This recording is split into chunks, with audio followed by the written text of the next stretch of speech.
आले अहमद सरवर का लिखा हुआ है, कुछ लोग तगय्युर से अभी कांप रहे हैं, हम साथ चले तो हैं मगर हाँप रहे हैं।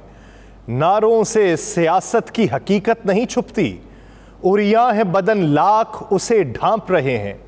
क्या बात है शहरों में सिमट आए हैं सारे, जंगल में तो गिनती के ही कुछ सांप रहे हैं। मकड़ी कहीं मक्खी को गिरफ्तार न कर ले, वो शोख निगाहों से मुझे भांप रहे हैं। ये झूठ है या सच है समझ में नहीं आता, सच बोलने में होंठ मेरे कांप रहे हैं।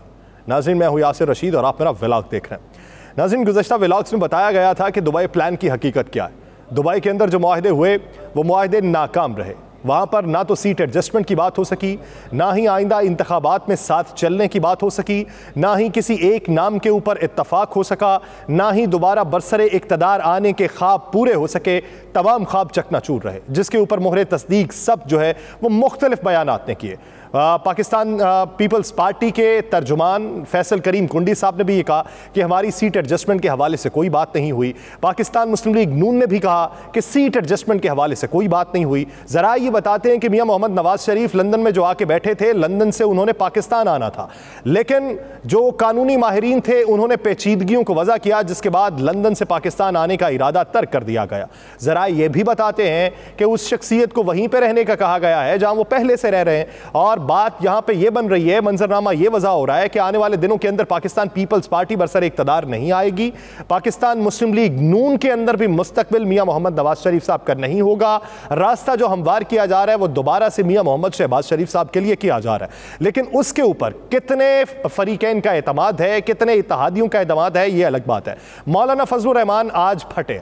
उन्होंने बहुत से दिनों अपनी ज़बान के ऊपर ताले लगा रखे। एक सकूत तारी था, आसिफ अली जरदारी साहब भी नहीं बोले, बिलावल भुट्टो जरदारी साहब भी नहीं बोले, क्योंकि अगर तो वो मीटिंग कामयाब रहती, मीटिंग के कामयाब होने के बाद पाकिस्तान में आके वावेला मचाया जाता, मंजरनामा वज़ा किया जाता, अपनी अपनी सियासत चमकाई जाती, लेकिन हर तरफ से जो सकूत तारी था आज वो किसी हद तक टूटा है। जो तमाम लोग ये राय रखते थे कि इत्तेहादी जमातें इस वक्त साथ हैं, आज उसके ऊपर भी गलत होने की मोहर सख्त हो चुकी है। मौलाना फजलुर रहमान जो पीडीएम इत्तेहाद के सरबराह हैं, उन्होंने आज बैठ के ये बात की है कि दुबई के अंदर जो मीटिंग थी उसमें हमें एतमाद में नहीं लिया गया। तो याद रखिए कि अगर पीडीएम के सरबराह को एतमाद में नहीं लिया गया तो ये पीडीएम के रहनुमाओं की मुलाकात नहीं थी, ये सिर्फ दो फरीकैन की मुलाकात थी, जिसमें पाकिस्तान पीपल्स पार्टी और पाकिस्तान मुस्लिम लीग नून थे। इससे यह तासुर सामने आता है कि ना तो जमीयत उलमा इस्लाम फे, ना ही अवामी नेशनल पार्टी, ना ही बलोचिस्तान अवामी पार्टी, ना ही बलोचिस्तान नेशनल पार्टी, ना ही जमहूरी वतन पार्टी, और ना ही वहदतुल मुस्लिमीन, और ना ही किसी और के साथ बातचीत हुई है।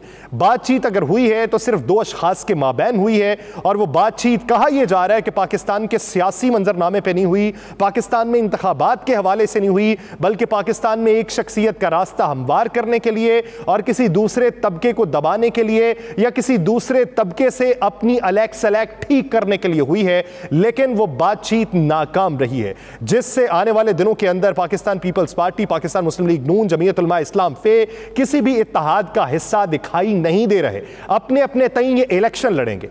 अब वहां पे गेम क्या चलती है? वहां पे इलेक्टेबल्स की गेम चलती है। वहां पे गेम क्या चलती है? आज़ाद उम्मीदवारों की गेम चलती है। वहां पे गेम क्या चलती है? मुख्तलिफ जमातों के फॉरवर्ड ब्लॉक्स की चलती है। मैंने अपने व्लॉग्स में ये बात की थी कि गिलगित बल्तिस्तान के अंदर जो इस वक्त सियासी मंजरनामा बन रहा है, एक जमात के सरबराह को, जो उधर का सरबराह है, उसे वज़ीर आला की नशिस्त अगर हटाया गया है तो पाकिस्तान तहरीक इंसाफ वहां पर दोबारा बरसर इक़्तिदार नहीं आएगी, चरबाज़दा हुकूमत बनेगी। वही चरबाज़ा हुकूमत जो हमें आज़ाद जम्मू और कश्मीर में देखने को मिली थी कि वहाँ पे अक्सरियत है, तो अक्सरियत जिस जमात की है उस जमात का वज़ीर आज़म नहीं बना, बल्कि मुख्तलिफ जमातों के वज़ीर आज़म जो वहाँ पे मुस्तनद ज़रा ये बताते हैं कि अलग सलैक पाकिस्तान पीपल्स पार्टी से भी की गई, पाकिस्तान मुस्लिम लीग नून से भी की गई, आज़ाद लोगों से भी की गई, और वहाँ पे अपना वज़ीर आज़म बनवाया गया। इसी तरह की सूरत हाल गिलगित बल्तिस्तान के अंदर है।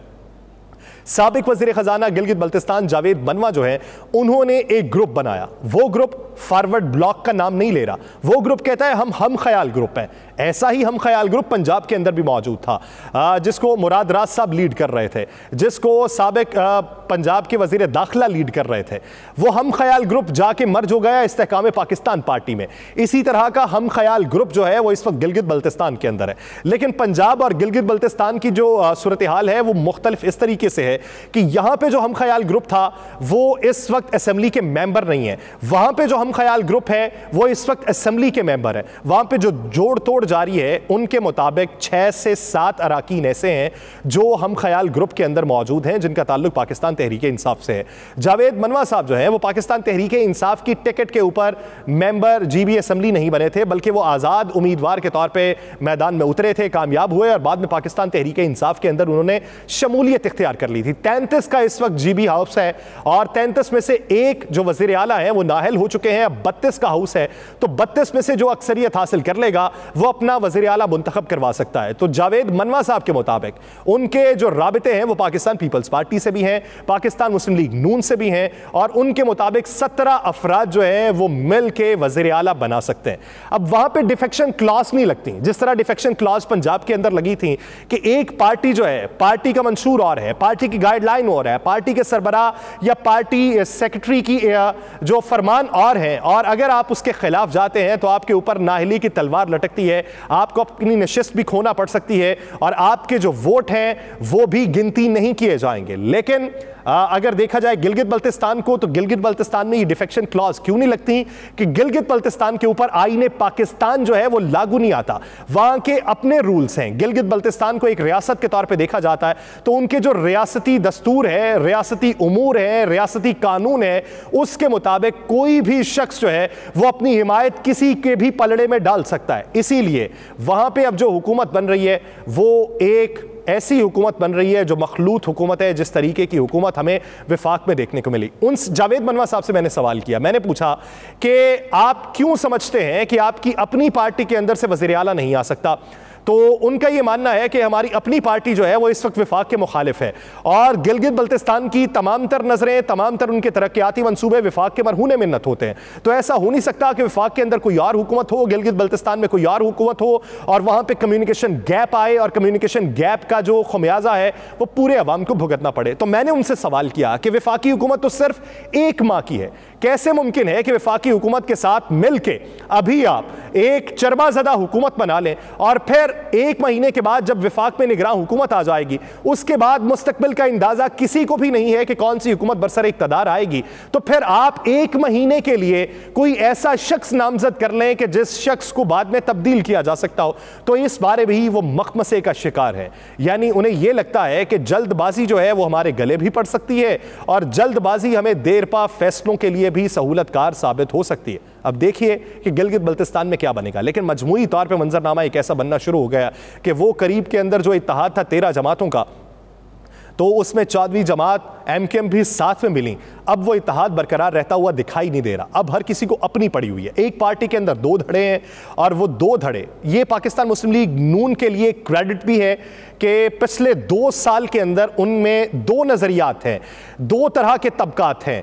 एक को हिमायत वज़ीर आज़म मियां मोहम्मद शहबाज शरीफ साहब की है और एक को हिमायत साबिक वज़ीर आज़म मियां मोहम्मद नवाज शरीफ साहब की है, लेकिन इस सब के बावजूद पार्टी अभी तक टिकी हुई थी।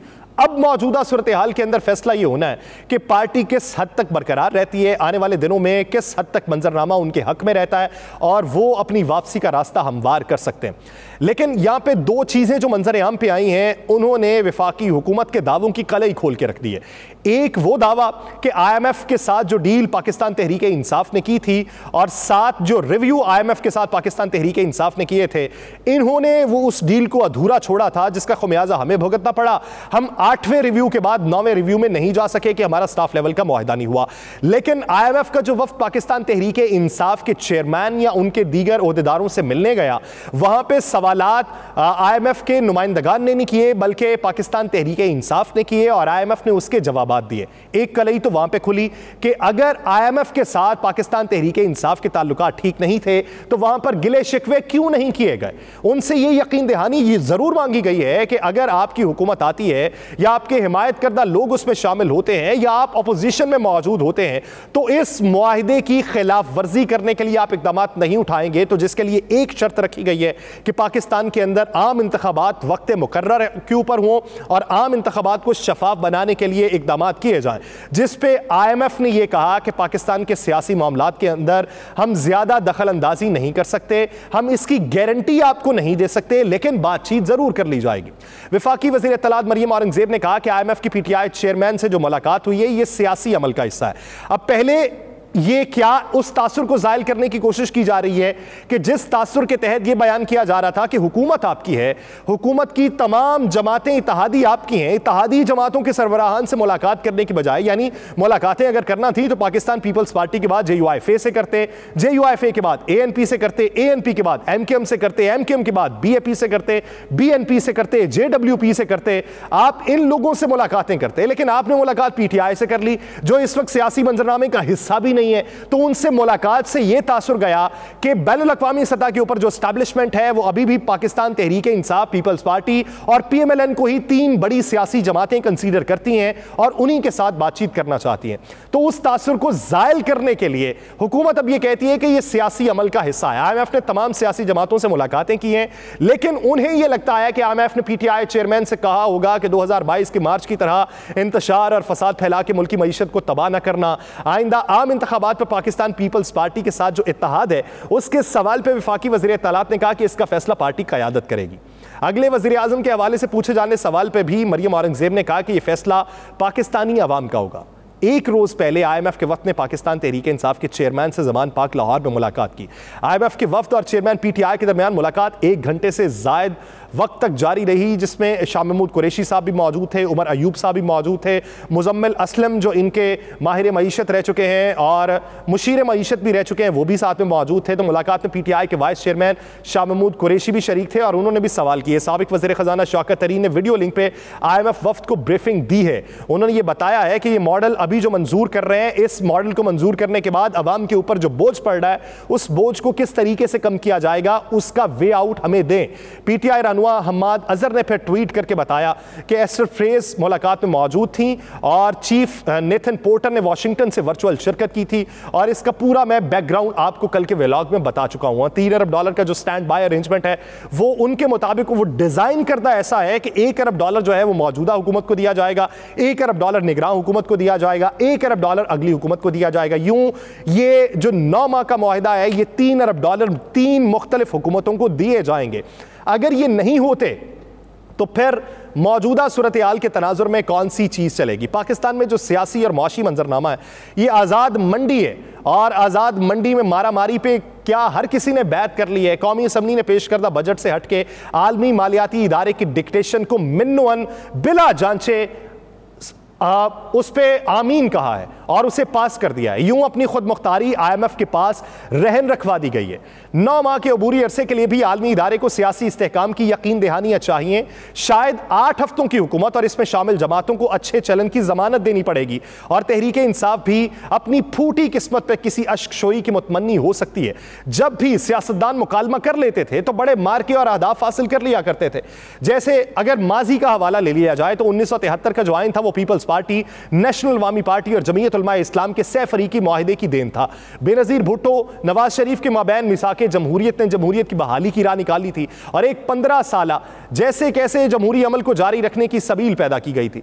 इस दौरान जमहूरियत की गाड़ी को पटरी से उतारने और सियासतदानों को बारी बारी खार करने की बहुत कोशिशें होती रहीं, हुकूमतें बनती रहीं, टूटती रहीं, बदलती रहीं, लेकिन गाड़ी हिचकोले खाती हुई पटरी पर ही रही है। गुज़श्ता तीनों और खास तौर पे आखिरी आम इंतखाबात का चलन मशकूक रहा है और 3 वज़राए आज़म को कबल अज़ वक्त अपनी हुकूमतों से जाना पड़ा, फिर भी गाड़ी चलती रही। जो 2 बड़े फैक्टर्स जमहूरियत के सफ़र को ख़राब करते रहे उनमें सियासतदानों की बाहम नाचाकियाँ और मुक्तदा की चालबाजियां कह लें, सियासी शिकस्त और रेख की बायस ये बनती रही हैं। लेकिन आप यहाँ पे ये देखें कि अगर एक वज़ीर आज़म की गारंटी ना चल रही हो, एक वज़ीर ख़ज़ाना की गारंटी ना चल रही हो, वहाँ पे आर्मी चीफ को गारंटी देना पड़े, तो फिर सवाल तो ये भी पैदा होता है कि जमहूरियत को चलाने वालों की अपनी साख क्या। नवाज लीग को नवाज शरीफ की गैर मुनसिफाना ताहयात नाअहली और बादज़ा इमरान हुकूमत में दोनों बड़ी जमातें नवाज लीग और पीपल्स पार्टी पर ज़मीन तंग तो की गई लेकिन वो जख्म खोरदा होकर भी मैदान में रही। लेकिन अब सूरत कुछ मुख्तलिफ और मखदूश तर है।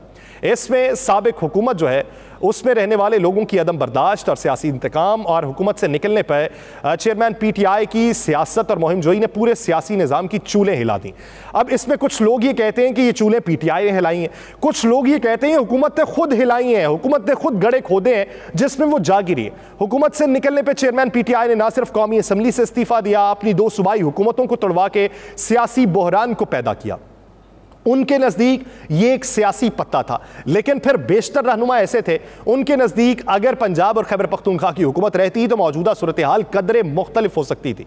इससे सियासी निज़ाम संभला, लेकिन इंतखाबात के सवाल पे 2 तरफा मुज़ाकरात, इंतखाबात की तारीख पे जो इख्तलाफात आए हैं वो हट धर्मी की नज़र हो गए। सियासी मुकालमा नाकाम हो गया।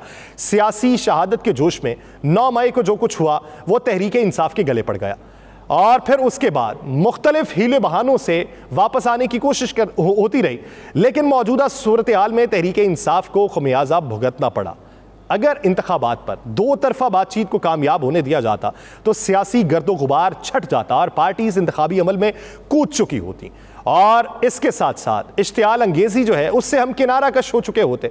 लेकिन मौजूदा सूरत हाल के दौरान ये बार बार मुख्तलिफ फरीकैन की तरफ से दरख्वास्त की जाती रही कि आपको टेबल के ऊपर बैठना चाहिए। एक तरफ हटधर्मी विफाकी हुकूमत अपनाती रही कि हम नहीं बैठेंगे, जब सूरत हाल तब्दील हुई तो फिर पीटीआई ने वो हटधर्मी अपना ली कि हम नहीं बैठेंगे। फिर उसके बाद विफाकी हुकूमत के कोर्ट में बॉल गई और विफाकी हुकूमत ने वहां पर यह कहना शुरू कर दिया जब हम बैठना चाहते थे आप नहीं बैठे, अब हम फिर नहीं बैठेंगे। अब ये जो मंजरनामा है इसने पाकिस्तान को मुआशी इस नहज तक पहुंचा दिया कि हम दिवालिया होने की डगर पे पहुंचे और IMF को पाकिस्तान के साथ तवील मुद्दती मुआहिदे की बजाय एक स्टैंड बाय अरेंजमेंट करना पड़ा जो 9 माह के अरसे तक महदूद था। लेकिन इस सारे अमल में लॉ एंड ऑर्डर का मसला अमन व अमान और जजा व सजा तक ही महदूद रहता तो मुनासिब रहता। कोई भड़काए और इश्तियाल दिलाए तो इदारे अपनी पेशा वराना जब्त से बहक नहीं जाते। जिस तहम्मुल का मुजाहरा 9 मई को किया गया उसे बरकरार रखना भी एक बहुत जुए शीर लाने के मुतरादिफ था। लेकिन मौजूदा सूरत हाल में जिस तरह की बातें गर्दिश कर रही हैं, केसेस एक जगह से दूसरी जगह मुंतकिल करने की बातें हो रही हैं, उसमें मुख्तलिफ निकात बयान किए जा रहे हैं, फिर वो अदलिया के अंदर ज़ेर बहस है, फिर वो असम्बली के अंदर ज़ेर बहस है, फिर उसे आलमी सतह पर ले जाने की बातें हो रही हैं। क्या इस केओस और इस टर्मोइल से निकलने के लिए हमारे पास कोई हल मौजूद नहीं है? मौजूदा असम्बलियों की मुद्दत ख़त्म होने में 8 हफ्ते से भी कम वक्त बाकी है। अगर देख लिया जाए तो मौजूदा जो असम्बलियां हैं वो अपनी तकरीबन मुद्दत जो है वो 5 हफ्ते में मुकम्मल कर लेंगी। अगर उससे पहले असम्बलियां तोड़ दी जाती हैं तो 90 दिन का दायरा कार इसके ऊपर लागू आएगा। अगर असम्बलियां अपनी मुद्दत के ऊपर ख़त्म की जाती हैं, तहलील होती हैं, तो फिर उसके बाद सूरत हाल जो है वो 60 दिन की रहेगी। लेकिन 60 दिन के अंदर किसकी कितनी स्पेस बनेगी ये देखना है। इलेक्शन कमीशन जो है वो अभी तक शेड्यूल का इजरा नहीं कर सका। इलेक्शन कमीशन ने अभी तक तमाम तर तैयारियां मुकम्मल नहीं की। दूसरी तरफ जितनी बड़ी जमातें हैं उन्होंने भी अभी तक टिकट्स जारी करने के तरीक़ाकार को हतमी शक्ल नहीं दी। तो इससे पूरा जो सियासी बहरान है वो संगीन तर होता भी दिखाई देता है। जबकि मुख्तलिफ सवालात जो जन्म ले रहे हैं उसके पीछे मुख्तलिफ औकात के अंदर हमें यह भी दिखाई देता है कि हो सकता है मुआशी मंजरनामा बेहतर हो जाए। लेकिन उसमें खतरे की घंटी जो बज रही है वो पाकिस्तान के अंदर सैलाब जिसके मुमकिन खतरात और बादल हमारे सर के ऊपर मंडला रहे हैं वो बज रही है। अगर भारत यूं ही पानी छोड़ता रहा जिस तरह कल रात उसने पानी छोड़ा और तकरीबन कई जगहों पे 1,20,000, कई जगहों पे 1,80,000 और कई जगहों पे 2,80,000 और कई जगहों पे ये भी खदशात हैं कि 4,00,000 क्यूसेक का रैला वहां से गुजरेगा, तो बंद किस हद तक मजबूत है, कितनी तबाही होगी, उससे बचने के लिए NDMA, PDMA, ज़िला इंतज़ामिया उन्होंने किस हद तक तैयारियां कर रखी हैं, ये एक बहुत बड़ा सवाल है। और अगर हमें उसी मंजरनामे का सामना करना पड़ा जो मंजरनामा गुज़श्ता साल हम देख चुके हैं, जिस तरीके से लोगों ने अपने जानवर गंवाए, जिस तरीके से लोगों ने अपना माल गंवाया, जिस तरीके से लोगों ने अपने घर गंवाए, जिस तरीके से लोगों ने अपनी जानें गंवाई, उसके बाद हमें स्टैंड होते होते एक वक्त लगा, वो जख्म भरते भरते एक वक्त लगा। लेकिन हमें यह लगता है कि हम पाकिस्तान एक ऐसे मुल्क के अंदर रहते हैं जहां पर हम पूरा साल बैन डालने की तैयारी करते हैं कि यह सानेहा हमारे साथ रूनमा होगा तो फिर इसके ऊपर किस तरीके से बैन डाला जाएगा। हम यहां पे मुख्तलिफ नजरियात में फंसे हुए हैं, मुख्तलिफ हादसात में फंसे हुए हैं, मुख्तलिफ सानेहात में फंसे हुए हैं और यहां से निकलने का वे आउट किसी के पास मौजूद नहीं है। सिर्फ है तो जबानी दावे हैं, जबानी जमा खर्च है। यहां रोना पड़ा हुआ है कि कौन ठीक ठीक था, कौन नहीं है, किसने सीपैक को मुतासिर किया, किसने बहाल किया, ये बहुत बातें होती रही। एहसन इकबाल साहब ने सीपैक के ऊपर बहुत तफसीली गुफ्तगू की, पीटीआई को हदफे तनकीद बनाया, और दूसरी तरफ जो चीनी तर्जुमान है उन्होंने ये बता दिया कि पीटीआई के दौरे हुकूमत में सीपैक के ऊपर जो काम था वो इत्मीनान बख्श था। तो फिर ये बताएं कि आपकी किसी मुल्क के साथ रवाबित है और आप उस मुल्क के साथ रवाबित को ये बता रहे हैं कि माजी की हुकूमत के साथ इनके साथ ठीक नहीं रहे, तो वो किस तरह का तासुर जाएगा। हम यहाँ पे ये रोना रोते हैं कि किसने IMF के साथ डील मुनक़ता की, किसने डील बहाल की। उधर जिनके पास कुछ नहीं बचा, जिनके पास डॉलर नहीं बचे, जिनके कमर्शियल सेक्टर्स फाल नहीं थे, जिनको अंदरूनी तौर पर मुखालिफत का सामना था, जिनकी खारजा पॉलिसी तक बाकी नहीं बची, अभी तक उनके ऊपर सेक्शंस हैं, उनके हालात देखिए कि तालिबान ने एक चीनी कंपनी की मदद से शिमाली अफगानिस्तान में खाम तेल निकालने का काम शुरू कर दिया है। तालिबान के वजीर मादनियात का कहना है कि सरपल में तेल के कुआं से रोजाना 100 टन तेल निकाला जाएगा, जिससे हुकूमत को करोड़ों डॉलर की आमदन होगी। सरकारी तेल और गैस की कंपनी और चीनी कॉन्ट्रैक्टर्स चीन मुश्तरका तौर पर इस इलाके से खाम तेल निकाल रहे हैं। कानकुनी के वजीर शहाबुद्दीन दिलावर ने मंसूबे का इफ्तिताह किया और एक चीनी कंपनी के ओहदेदारों के हमरा सरकारी टेलीविजन को यह बताया कि सूबा सरपल में वाक़े कशकरी के कुएं से 21 से तेल निकालने का काम जल्द ही रोजाना 100 टन तक पहुंच जाएगा। उन्होंने मजीद कहा कि 2023 के आखिर तक इलाके में मजीद 15 कुओं की मुरम्मत और खुदाई की जाएगी, जिसमें रोजाना 1000 टन से ज्यादा खाम तेल की गुंजाइश होगी और सरमायाकारों को इस मंसूबे में हिस्सा लेने की भी दावत दी गई है। उनके वजीर मादनियात ने यह दावा किया है कि तेल के मंसूबे में तरजीह सरपल में नौजवानों को भर्ती करना है। उन्होंने मजीद कहा कि मंसूबा 25 साल पुराना है और इस मकाम पर दीगर सहूलियात तामीर की जाएंगी, जिसमें पुख्ता सड़कें बनेंगी, बिजली शामिल होगी। अफगानिस्तान के पसमानदा तरीन सूबों में से यह सरपल एक सूबा है। रवा साल के अवाइल में तालिबान हुकूमत ने सेंकियांग में चीनी company central Asian oil and gas company CPEIC के साथ मुल्क के शिमाल में तेल निकालने के लिए 25 साल मुआहदे पर दस्तखत किए थे, जिसके तहत इब्तदाई तौर पर हुकूमत ने तकरीबन 20% शराकतदार होने का दावा किया था और मुस्तकबिल में यह हिस्सा बढ़ के 75% हो जाएगा। अफगानी हुकाम का यह कहना है कि मुआहदे के मुताबिक चीनी कंपनी अपने पहले साल खित्ते में तेल निकालने में $150 मिलियन की सरमायाकारी करेगी और यह रकम 3 साल में बढ़ के $540 मिलियन हो जाएगी। शिमाली अफगानिस्तान के 5 इलाकों में तेल के ज़खायर की निशानदही की गई है, जो 4,500 मुरब्बा किलोमीटर के रकबे तक पहुंचे, जिनमें से एक कशकरी है जिसके ज़खायर का तखमीना 78 मिलियन टन लगाया गया। अफगानिस्तान के वज़ीर मादनियात ने नए कशकरी कुएं पर कहा है कि इससे 24 घंटों में 70 टन खाम तेल निकाला जा सकता है, जो मुस्तकबिल करीब में 100 टन तक पहुंचेगा। अफगानिस्तान में मुख्तलिफ मादनियात और तेल और गैस समेत वसी कुदरती वसाइल मौजूद हैं, जिनकी मालियत का तखमीना $3 ट्रिलियन तक लगाया गया, लेकिन गुज़श्ता 4 दहाइयों की जंगों की वजह से इनसे फायदा नहीं उठाया गया। हालिया वर्षों में मुख्तलिफ ममालिक की कंपनीज ने सरमायाकारी में दिलचस्पी जाहिर की, लेकिन सिक्योरिटी खदशात बज़ाहिर सरमायाकारी की राह में सबसे बड़ी रुकावट रहे। चीन के सरकारी इदारे अफगानिस्तान में सबसे बड़े सरमायाकार हैं, जो तांबे और तांबे के अलावा अफगानिस्तान के लिथियम और तांबे के ज़खायर तक रसाई के ख़्वाहां हैं। एक चीनी कंपनी फैंशिन के हुकाम ने आइंदा चंद माह में अफगानिस्तान में बिजली की पैदावार, सीमेंट प्लांट की तामीर और सेहत के शोबे में $350 मिलियन की सरमायाकारी में दिलचस्पी का इजहार किया। अफगानिस्तान में कंपनी के नुमाइंदे हबीब शाहपुर ने वहां के कायम मकाम वजीर आजम अब्दुल कबीर से भी मुलाकात की। तालिबान हुकूमत मादनियात और कुदरती वसाइल से अपनी मुल्क की आमदनी बढ़ाने की कोशिश कर रही है। शबरगान मजार शरीफ गैस पाइपलाइन मंसूबा। तालिबान के वजीर मादनियात ने शबरगान से मजार शरीफ तक गैस पाइपलाइन के तौसी के मंसूबे का भी इफ्तिताह किया। यह पाइपलाइन मंसूबा बल्ख के इलाके ख्वाजा गर्दक से फर्टिलाइजर एंड पावर प्लांट तक अगले 3 साल तक मुकम्मल हो जाएगा। तालिबान हुकूमत का कहना है कि इस मंसूबे पर 60 करोड़ 9 लाख अफगान रुपए लागत आएगी।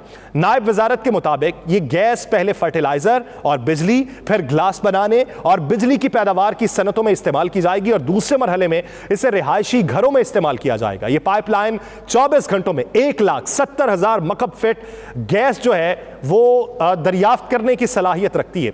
आप ये देखिए कि वहां पे सरमायाकारी करने के ख्वाहां क्यों हैं। आलमी सैंक्शंस वहां पे मौजूद हैं, वहां पे सिक्योरिटी के मामलात के हवाले से बहुत बड़े खदशात हैं और वहां पे आलमी उमूर के इंसानी हुकूक के हवाले से बहुत से खदशात हैं, लेकिन इस सब के बावजूद वहां पे सरमायाकारी को तरजीह क्यों दी जा रही है? सिर्फ एक वजह से, इस वक्त वहां पे जो हुकूमत मौजूद है, करप्शन के खिलाफ हुकूमत मौजूद है। करप्शन के खिलाफ वो चाइना की पॉलिसी को मानते हैं और चाइना ये मानता है कि करप्शन के खिलाफ हमारी जो पॉलिसी है वो मौजूदा अफगान हुकूमत की भी है। इसलिए उन्हें यह लगता है कि यहां पे जो सरमायाकारी होगी महफूज होगी, यहां से जो आउटकम मिलेगा पूरा मिलेगा। यह नहीं हो सकता कि पाकिस्तान में सरमायाकारी के लिए जाएं, 100% वहां पे इन्वेस्टमेंट करना चाहें, 30% किकबैक्स की सूरत में वसूल करना चाहें, तो 70% में किस तरीके का मटीरियल लगाया जाएगा। ये आपके हमसाया मुमालिक हैं जिनमें अफराते ज़र आपसे ज़्यादा होना चाहिए था, जिनके ज़र मुबादला के ज़खायर आपसे कम होना चाहिए थे, जहाँ पे गुर्बत की लकीर के नीचे ज़िंदगी गुजारने वाले आपसे ज़्यादा होने चाहिए थे, जहाँ करप्शन का इंडेक्स जो है आपसे ऊपर होना चाहिए था, इस वजह से कि उनको अभी तक एक मुनज़्ज़म हुकूमत ना मिल सकी। लेकिन एक हुकूमत आई और 1 साल के अरसे के दौरान ही वहाँ पे सूरत हाल इस नहज तक पहुँच चुकी है कि आलमी पाबंदियां होने के बावजूद भी लोग वहां पे इन्वेस्टमेंट करना चाहते हैं। तो अपना हाल देखिए, क्या यूं ही सियासी जंगें लड़ते रहना है? क्या यूं ही एक दूसरे को नीचा दिखाना है? क्या यूं ही सिर्फ अपनी वापसी का रास्ता हमवार करना है, आवाम के लिए कुछ नहीं करना? अगर यूं ही सियासी जंगें लड़नी है तो याद रखिए कि आपकी सियासी मौत ज्यादा दूर नहीं है। मुझे दीजिए इजाजत, अल्लाह ने के पास।